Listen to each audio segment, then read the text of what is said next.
Alright, been a while since we had a bit of an update on the bees, so I've got something a little bit more involved to do today. I'm going to be adding an extra honey super to it. That'll be where the bees store their honey for use to get through winter. This will not be for us to collect, that'll be the next one that goes on. Got some of the basic stuff laid out that I'll be using. On this one smoker, you're going to see me pumping away on this frantically from time to time. Just pine shavings and a bit of dried rosemary on the top. Smoke is more for me than for the bees. What it does, it triggers a defense response. They smell the smoke, they think there may be a fire nearby, and they'll all recede into the frames so that they can fill their bellies with honey in case they have to move. I just want a nice kind of thick, cool smoke, enough so that they can smell it, but I don't want to be blasting hot air at them. As you can see, it's kind of starting to get a nice head of smoke up on there, and I just have to keep pumping it periodically, make sure that keeps smouldering inside. But as you see, it's not a hot smoke, it's generally cool by the time it gets to that point. A couple of hive tools used for splitting and extracting the frames. This is also a frame lifter.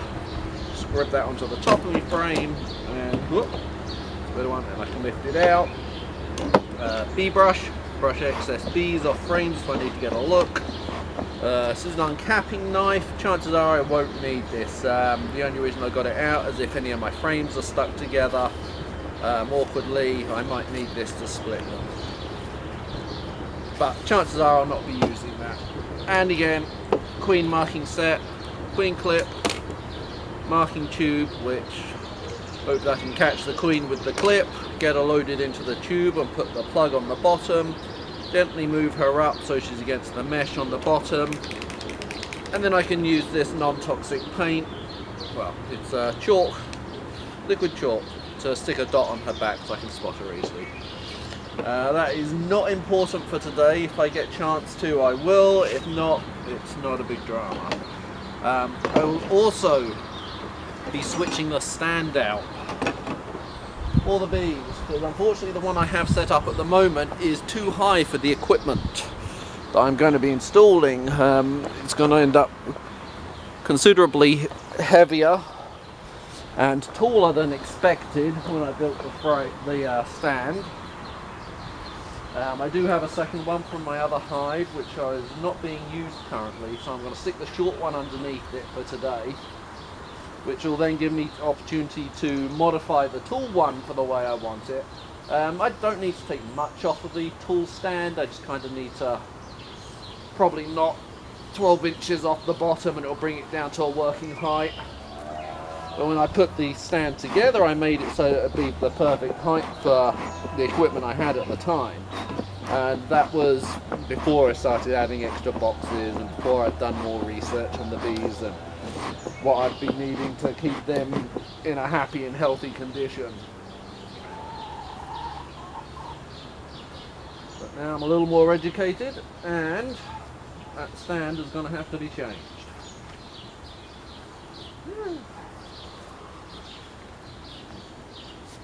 Stinger left in those gloves from last time I used them.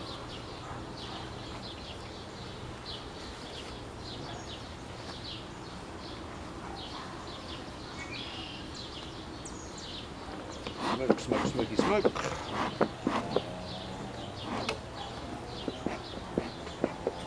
There, that's a good start. Got me smoker.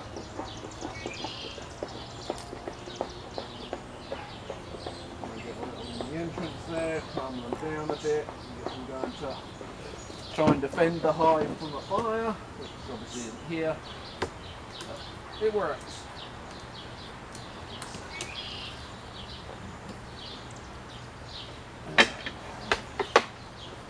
Come out of the way because the stand's lifted out.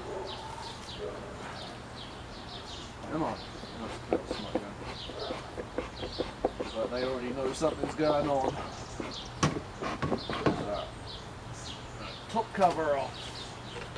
All this does is keep the weather out.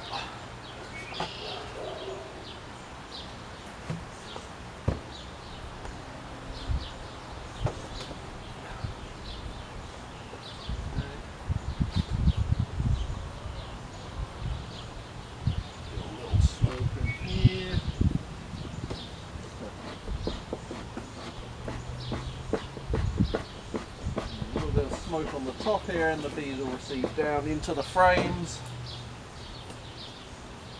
Now, oh, where's my brush gone? Come on.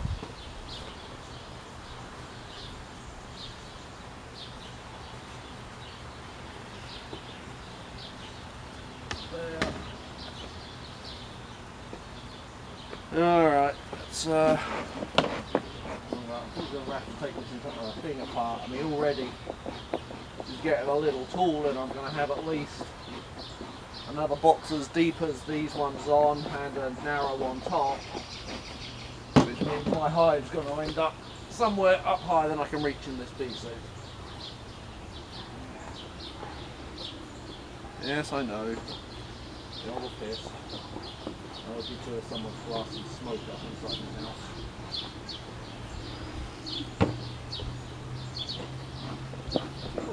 Yes, big old someone unhappy with me. Dive bomb in my head. Which is why we wear the suit. Alright.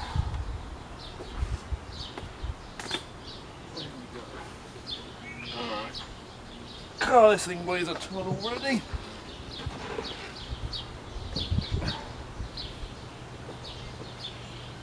Oh, I didn't bring a burr comb.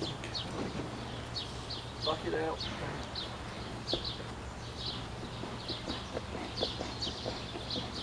Lots of honey in there. And lots of them.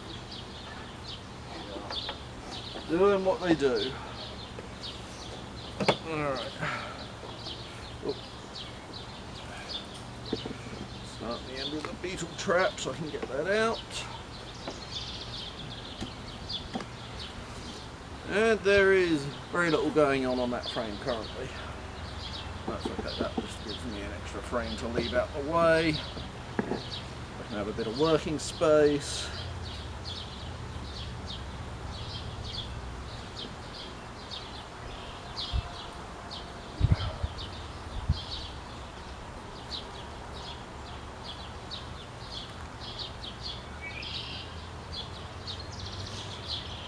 Big old drones, bunch of workers, lots of cells filled with nectar, no eggs, no queen.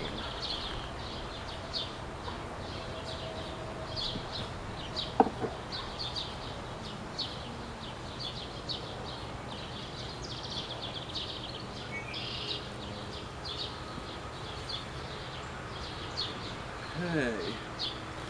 Here we have lots of comb. And this is all comb formed without foundation, so this will be cuttable. This is all honey.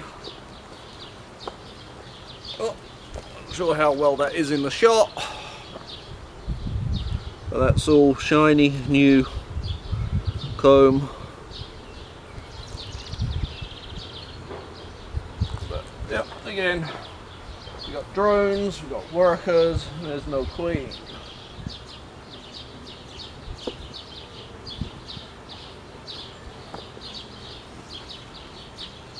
Slugger. Come on, get down inside. Don't need anyone wandering off today.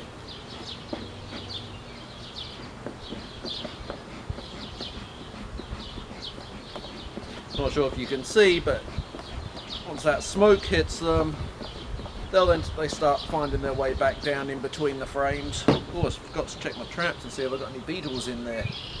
No beetles, couple of ants, but that's always a good thing.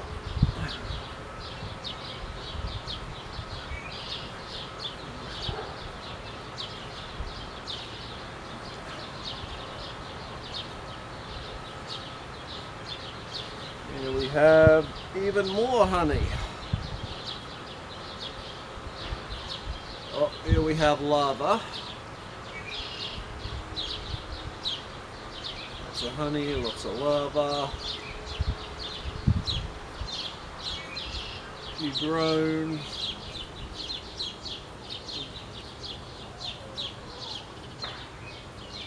Do not see a queen.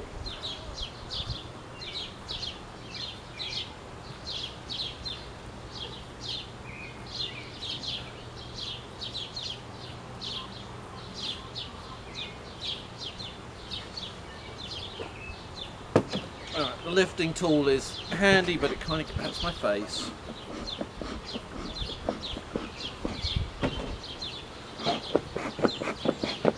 I keep myself bathed in smoke as much as I keep the bees smoked.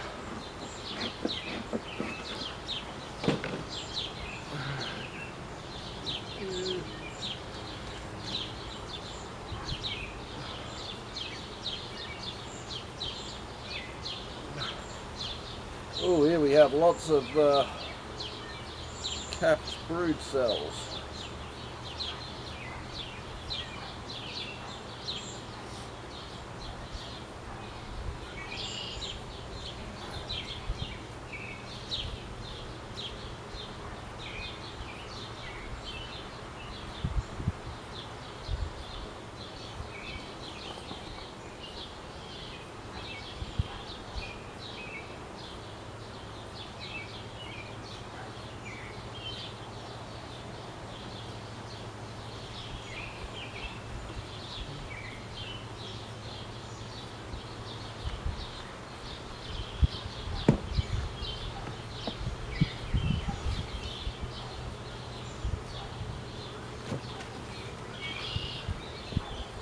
Probably work easier if I use the tool I have specifically for this.